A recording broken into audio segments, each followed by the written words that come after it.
tua palavra é luz no meu caminho, luz no meu caminho. Caríssimos irmãos e irmãs, que bom te encontrar neste novo dia, nesta quarta-feira. Comecemos o nosso dia indo ao encontro do divino que nos habita. Deixemos ser preenchido por este Deus que nos ama, por este Deus que nos faz bem. E assim, certamente, seremos pessoas leves, cheias da paz que é própria de Deus. Vivamos na sua presença, respirando consciente e sentindo a presença de Deus em cada respirar. Assim, o Deus da vida apropria-se de cada um de nós e faz com que a nossa vida seja leve e de paz. O texto que hoje nos é dado do Evangelho é Lucas capítulo 7, versículos 31 ao 35. Naquele tempo, disse Jesus: com quem hei de comparar os homens desta geração? Com quem eles se parecem? São como crianças que se sentam nas praças e se dirigem aos colegas dizendo: tocamos flautas para vós e não dançastes. Fizemos lamentações e não chorastes. Pois veio João Batista, que não comia pão nem bebia vinho, e vós disseste: ele está com um demônio. Veio o Filho do Homem, que come e bebe, e vós dizeis: ele é um comilão e beberrão, amigo dos publicanos e dos pecadores. Mas a sabedoria foi justificada por todos os seus filhos. Palavra da salvação. Glória a vós, Senhor. Amados irmãos e irmãs, ontem o Evangelho nos lembrava da vibração da vida que Jesus devolvia àquele jovem que era carregado em um cortejo fúnebre. E Jesus ali faz com que aquela multidão fique extasiada, com medo e ao mesmo tempo glorificavam a Deus. Percebe Jesus que no meio deste povo, nas suas pregações, na sua caminhada, existe muitos que não são tocados pelos seus sinais, que não são tocados pela sua graça, que a graça de Deus passa despercebida, porque simplesmente estão atentos a outras realidades, para outras direções.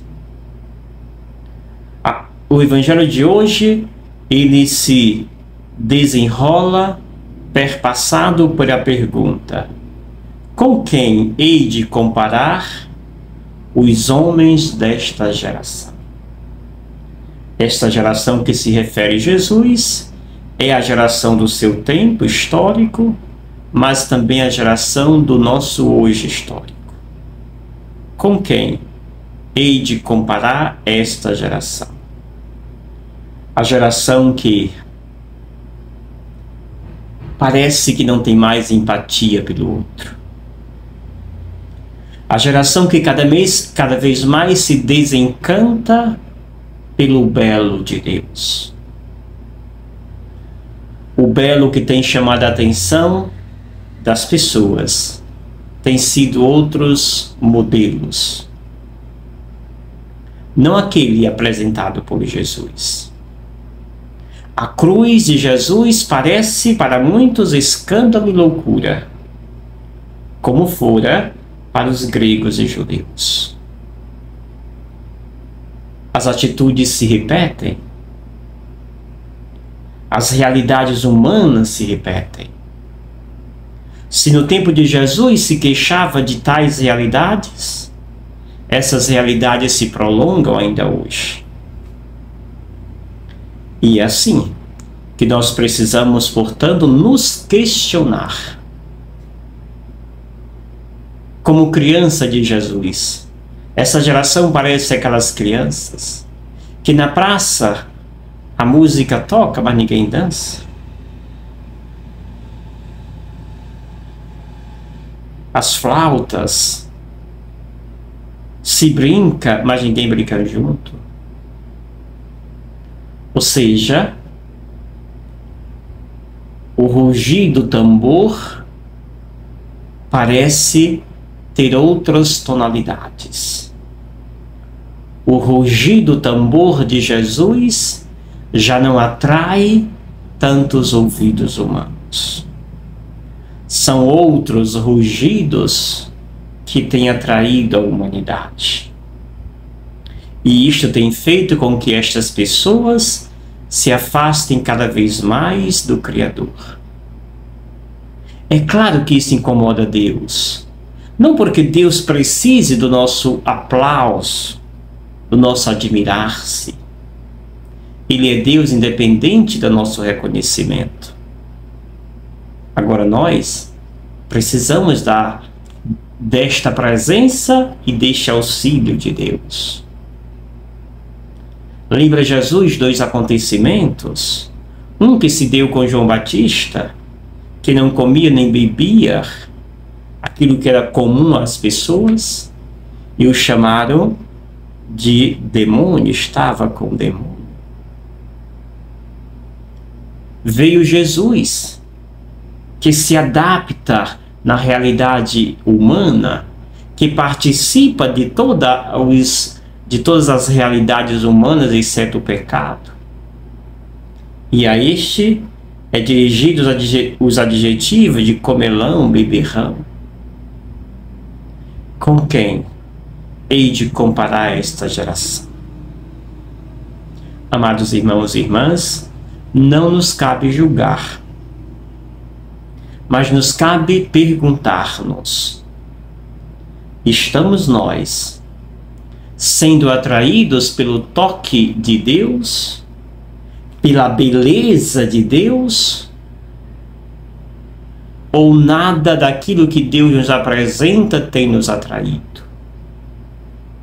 O questionamento deve ser para mim, para você, não para aqueles que estão lá fora, e não nos cabe julgá-los ou dizer onde se enquadram.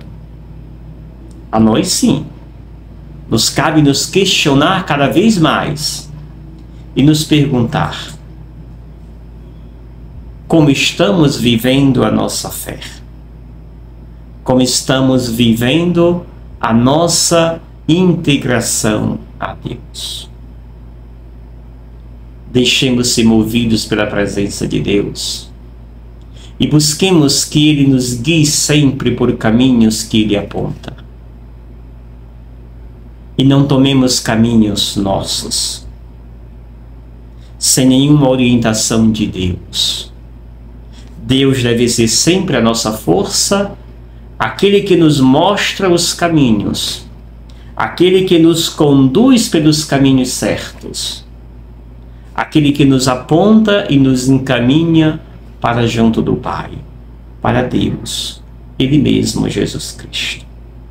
E eu te abençoo, em nome do Pai, do Filho e do Espírito Santo. Amém. Gratidão. Obrigado, Senhor,